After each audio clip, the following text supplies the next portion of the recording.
నమస్కారం. మీ సత్య for the people live టీవీకి స్వాగతం. ఈరోజు ఆధ్యాత్మిక విశేషాల్లో చిత్రగుప్తుడి ఆలయం ఎక్కడ ఉన్నది అనే అంశం గురించి మనం చెప్పుకుందాం.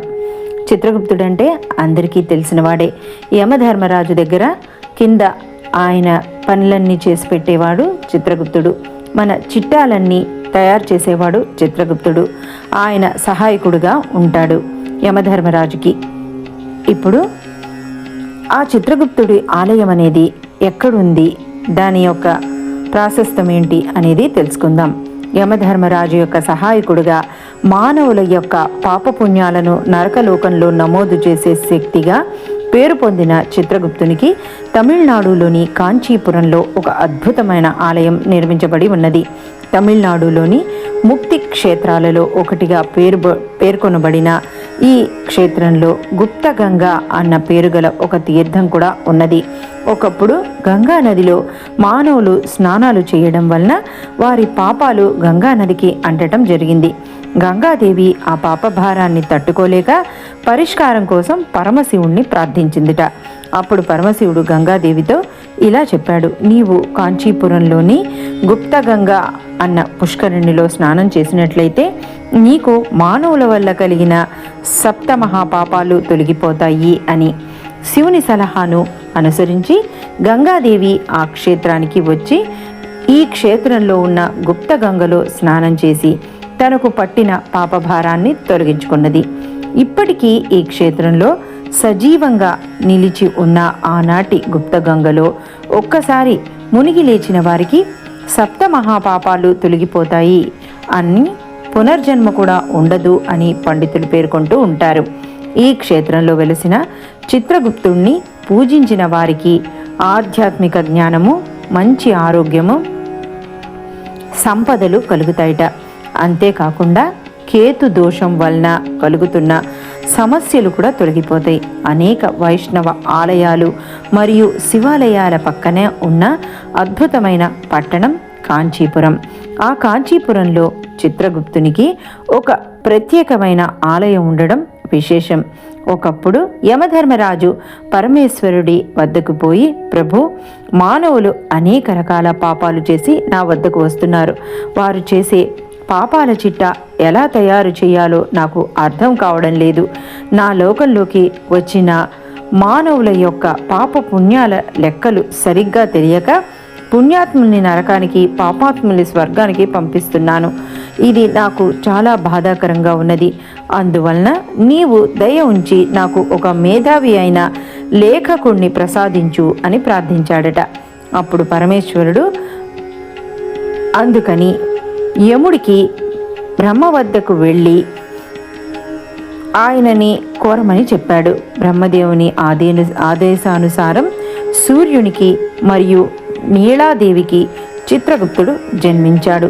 యమధర్మరాజు కూడా సూర్యుని కుమారుడే అన్న విషయం మర్చిపోకూడదు మనం.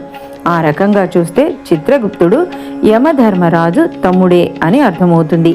ఆ తర్వాత చిత్రగుప్తుడు నరకలోకంలోకి యమధర్మరాజుకి సహాయకుడిగా ఉంటూ భూలోకంలో మానవులు చేసే పాపపుణ్యాలను ఏ మాత్రం పొల్లుపోకుండా గ్రంథంలో నమోదు చేయటం ప్రారంభించాడు. ఆ చిత్రగుప్తుడి పుస్తకంలో లెక్కల ఆధారంగానే చనిపోయిన మానవుని యొక్క ఆత్మ స్వర్గానికి వెళ్ళాలా లేదా నరకానికి వెళ్ళాలా అన్న విషయం నిర్ణయమవుతుంది. చిత్రగుప్తుడు సర్పగ్రహమైన కేతువుకి అధిదేవతగా ఉంటాడు. అందువలన ఈ క్షేత్రంలో చిత్రగుప్తుణ్ణి పూజించిన వారికి కేతు సంబంధమైన దోషాలు తొలగిపోతాయి. ప్రతిరోజు వందలాది మంది భక్తులు ఈ క్షేత్రానికి వచ్చి చిత్రగుప్తుణ్ణి పూజిస్తారు.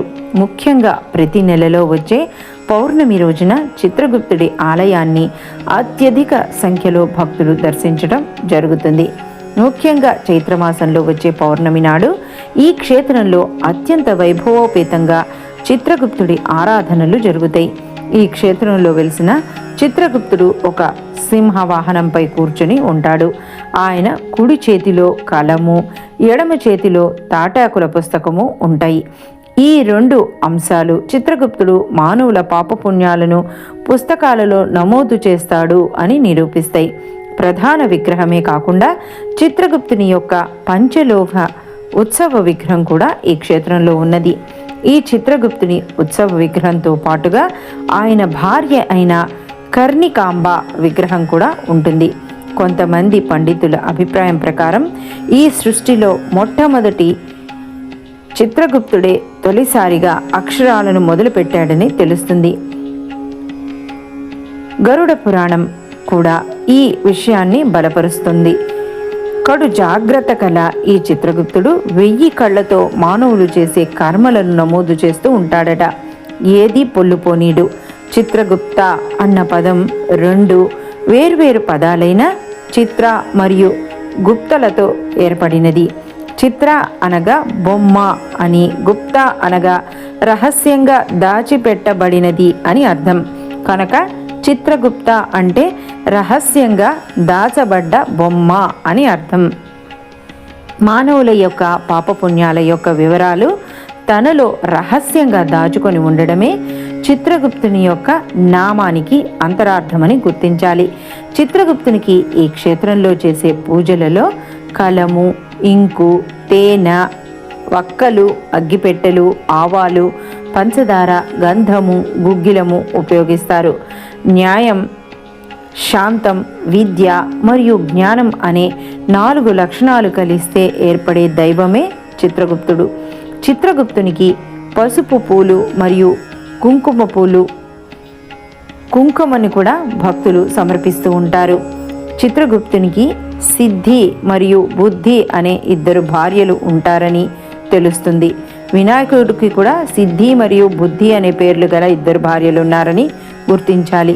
వారు వేరు, వీరు వేరు. ఈ కింద పేర్కొన్న చిత్రగుప్తుడి మంత్రాన్ని ప్రతిరోజు 108 సార్లు చొప్పున 21 రోజులు పఠిస్తే చేస్తున్న పనులలో ఘన విజయం లభిస్తుంది అని చెప్తారు. ఓం శ్రీ చిత్రగుప్తయే నమః అని పఠించాలట. ఈ క్షేత్రంలోని ఆలయంలో ఏర్పాటు చేసిన ఒక పెద్ద తైలవర్ణ చిత్రంలో ఒక అద్భుతమైన దృశ్యం మనకెప్పుడు కనిపిస్తూ ఉంటుంది. అందులో యమధర్మరాజు ఒక సింహాసనంలో కూర్చొని ఉంటాడు. ఆయనకు ఎడమవైపున ఒక రాక్షసుడు నుంచొని ఉంటాడు. కుడివైపున చిత్రగుప్తుడు కూర్చొని ఉంటాడు. ఈ చిత్రం 17వ శతాబ్దంలో తయారు చేయబడిందిగా తెలుస్తోంది. ఉత్తర భారతదేశానికి చెందిన కాయస్థ కులస్తులకు చిత్రగుప్తుడు కులదైవంగా ఉన్నాడని తెలుస్తుంది. బ్రహ్మదేవుని యొక్క కాయము లేదా శరీరము నుండి చిత్రగుప్తుడు ఆవిర్భించాడని ఒక పురాణం ద్వారా తెలుస్తోంది. ఉత్తర భారతదేశంలో కాయస్థ వంశస్థులు చిత్రగుప్తుని వంశానికి చెందిన వారని పురాణాల ద్వారా మనకి తెలుస్తోంది. చిత్రగుప్తుని కేవలం తమిళనాడులోనే కాకుండా, కాంచీపురంలోనే కాకుండా రాజస్థాన్లో కూడా, ఉదయ్పూర్లో కూడా, న్యూఢిల్లీలో కూడా, మధ్యప్రదేశ్లో కూడా, ఉజ్జయినిలో కూడా ఆలయాలున్నాయి. ప్రతి సంవత్సరము తమిళనాడులో చైత్రమాసంలో అంటే ఏప్రిల్, మే మధ్యలో వచ్చే కాలంలో పౌర్ణమి రోజున చిత్రగుప్త జయంతి జరుగుతుంది. దీనిని చిత్ర పూర్ణిమ అని పిలుస్తారు. ఈ చిత్రగుప్తుడు మన చిట్టాలను ఎప్పుడు లెక్కేస్తూనే ఉంటాడు. ఎవరు మంచి చేసినా చెడు చేసినా ఆయన పుస్తకంలో నోట్ అయిపోతూ ఉంటాయి. సో విన్నారుగా అండి, మనం ఏ చేసినా అంటే మంచి చేసినా చెడు చేసినా చిత్రగుప్తుడు మన వెనకాల చిత్రంగా ఉండి గుప్తంగా అన్నీ రాసేసుకుంటూ ఉంటాడు. అందుకని మంచి పని చెయ్యాలి, మంచి ఆలోచించాలి, మంచి అందరికీ మనం మంచిగా ఉపయోగపడాలి అని పెద్దలు చెప్తూ ఉంటారు.